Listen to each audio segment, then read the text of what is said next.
Assalamualaikum warahmatullahi wabarakatuh. Selamat pagi, salam sejahtera bagi kita semua. Semoga pada hari ini kita masih dalam keadaan sehat walafiat sehingga kita dapat mengikuti pembelajaran daring seperti biasanya. Baiklah, pada 2 pekan terakhir materi kita yakni mengenai peristiwa sekitar proklamasi. Kalau pada 2 pekan terakhir itu saya memberikan tugas untuk mencatat materi yang sudah saya tuliskan di Google Formulir. Nah, pada hari ini Ibu akan menjelaskan materi melalui PowerPoint. Oke. Judul besar masih tentang peristiwa sekitar proklamasi. Nah, ini saya tuliskan di sini peristiwa proklamasi 17 Agustus 1945 dan pembentukan pemerintahan NKRI. Oke. Kita baca dulu. Nah, ini peristiwa sekitar proklamasi itu ada 3. Yang pertama adalah BPUPKI, yang kedua adalah Rengas Dengklok, dan yang ketiga adalah detik-detik proklamasi. Nah, pertama tentang pembentukan BPUPKI. Nah, saya geser sedikit ya. Nah, pembentukan BPUPKI. Pada tanggal 7 September 1944, Perdana Menteri Jepang, Koiso, menjanjikan kemerdekaan kepada Indonesia.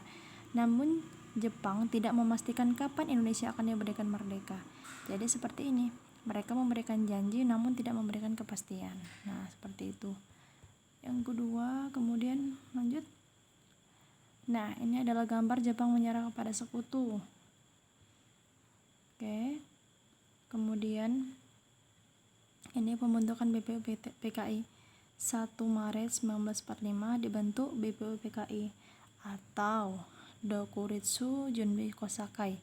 BPUPKI bertugas menyelidiki hal-hal penting yang berhubungan dengan persiapan kemerdekaan Indonesia.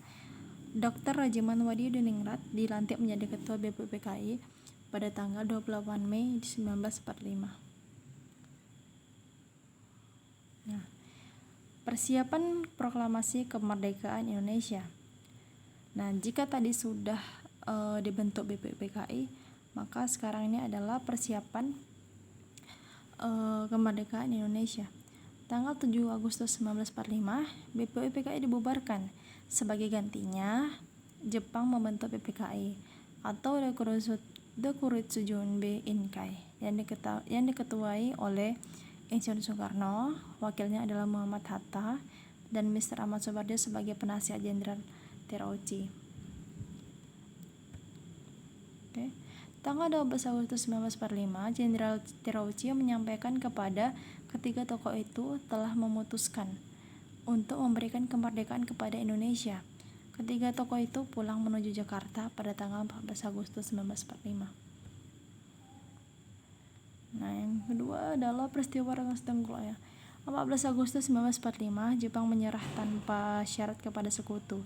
Sultan Syahrir yang telah mengetahui kekalahan Jepang segera menemui Bung Karno dan Bung Hatta. Sultan Syahrir mendesak kedua tokoh tersebut untuk segera memproklamasikan kemerdekaan Indonesia. Nah, kemudian setelah didesak adanya perbedaan antara golongan muda dan golongan tua. Nah, golongan tua ini ia menghendaki proklamasi kemerdekaan Indonesia menunggu keputusan dari pemerintah Jepang. Proklamasi kemerdekaan Indonesia harus memiliki persiapan yang matang, dan proklamasi kemerdekaan Indonesia dilaksanakan setelah sidang PPKI. Nah, itu adalah pendapat golongan tua. Sedangkan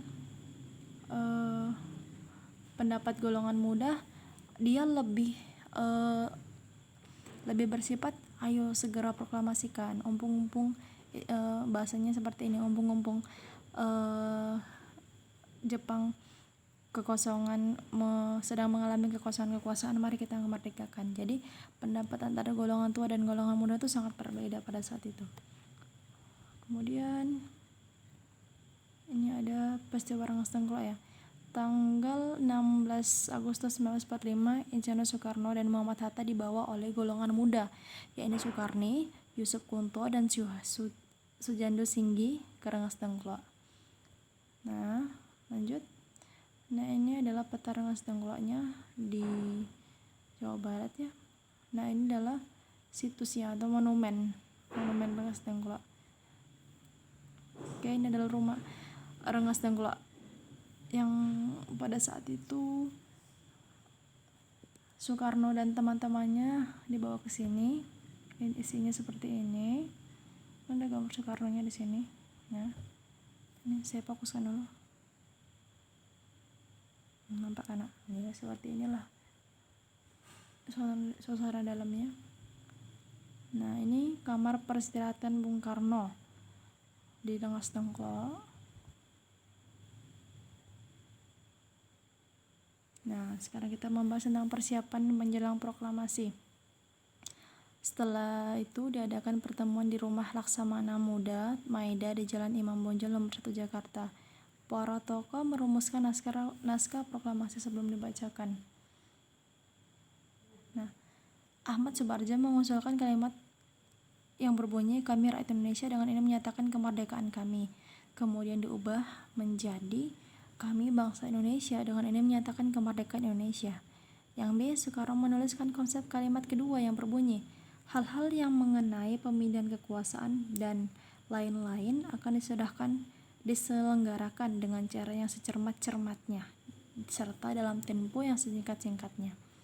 Yang C, Muhammad Hatta menggabungkan kedua kalimat di atas dan disempurnakan sehingga berbunyi seperti teks proklamasi yang kita miliki. Nah, ini adalah naskah asli proklamasi. Kami bangsa Indonesia dengan ini menyatakan kemerdekaan Indonesia. Hal-hal yang mengenai pemilihan kekuasaan dan lain-lain diselenggarakan dengan cara seksama dan dalam tempo yang singkat-singkatnya. Jakarta, hari 17 bulan 8 tahun 1905. Atas nama bangsa Indonesia, Soekarno-Hatta.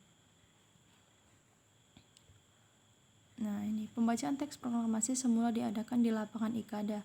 Namun karena pertimbangan keamanan, maka dialihkan di rumah Insinyur Soekarno di Jalan Pegangsaan Timur nomor 56 Jakarta. Tanggal 17 Agustus 1945 pukul 10 WIB, proklamasi kemerdekaan Indonesia dikumandangkan. Nah, ini adalah peta konsepnya. Yang pertama, bagaimana Indonesia bisa merdeka? Yang pertama adalah Jepang dikalahkan sekutu dalam Perang Dunia II. Nah, dalam sejarah peminatan di kelas 11 ini pasti kalian akan belajar Perang Dunia II. Kemudian karena itu Jepang mengalami kekosongan kekuasaan dan pemuda bergerak mempersiapkan kemerdekaan Indonesia. Nah, ini ada dua golongan muda dan golongan tua. Kemudian golongan muda mengasingkan Bung Karno dan teman-temannya ke Rengas Dengklok, maka terjadinya disebut dengan peristiwa Rengas Dengklok. Kemudian dari Rengas Dengklok perumusan naskah proklamasi. Kemudian proklamasi kemerdekaan Indonesia sudah dikumandangkan. Kemudian